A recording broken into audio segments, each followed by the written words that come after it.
Mounting concern over North Korea, top White House officials planning to hold a briefing to address the threat of the Asian country, and all 100 U.S. senators have been asked to attend. Republican Senator Steve Daines is one of them. He is a member of the Senate Homeland Security Committee and the Senate Appropriations Committee, and he joins me now. What do you think will happen at this meeting, and how did you hear about it? What do you expect? Well, I plan to be there on Wednesday. But I think it's important perspective on North Korea that needs to be shared with the American people. 25 years ago, my wife and I moved to China. I was working for Procter & Gamble. We moved to Guangzhou.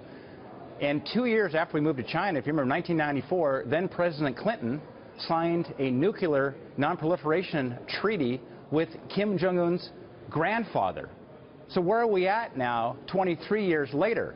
Well, we saw that from Vice President Pence sending the message from Korea last week that the era of strategic patience is over. So this strategy is not working, as the North Koreans are very close now to having the ability to place a nuclear warhead on top of a ballistic missile. Well, the flip side of that, go ahead. Well, I was in Beijing the week before Easter, visited Beijing as well as Tokyo. I met with Premier Li Keqiang, and I shared with him our concern about North Korea, and we need China to help us. 90% of the trade with North Korea comes from China. They can impose strict banking sanctions.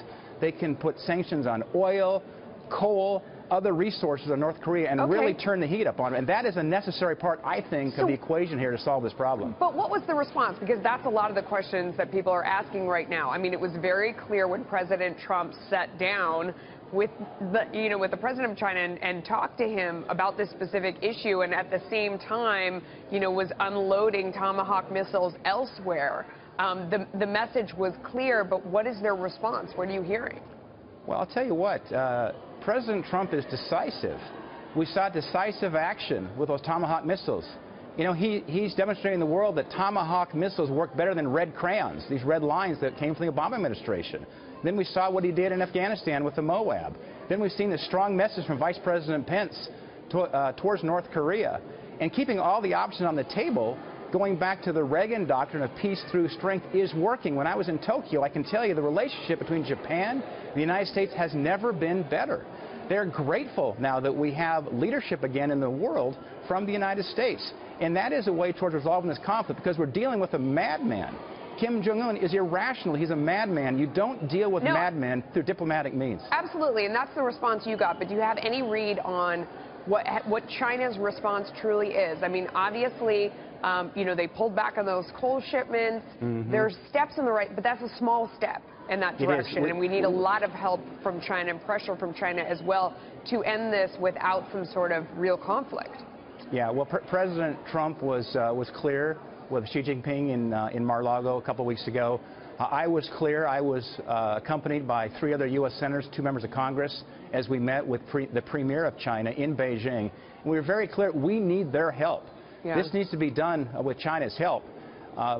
And we'll see. I didn't get a definitive response, but they've certainly heard our request. And I know President Trump is continuing to have these dialogues right now with Chinese leadership. Yeah, we know he had a call late last night. We don't know what happened. I don't want to let you go without asking about the border wall, because that's the other fight that's really heating up right now. What is the temperature on that right now? What's your read? Well, I'll tell you what I sense here is we have a Congress that wants to support the president. We all believe we need a stronger and a more secure border.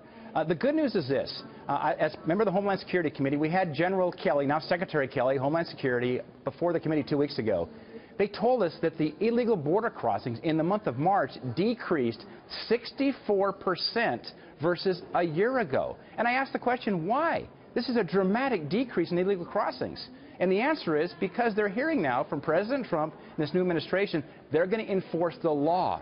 It's taken away the incentive, these coyotes and so forth, down in Mexico, taking these families across the desert to the United States. So by starting to let the world know we're going to enforce the law, that by itself is having a dramatic increase in illegal crossings.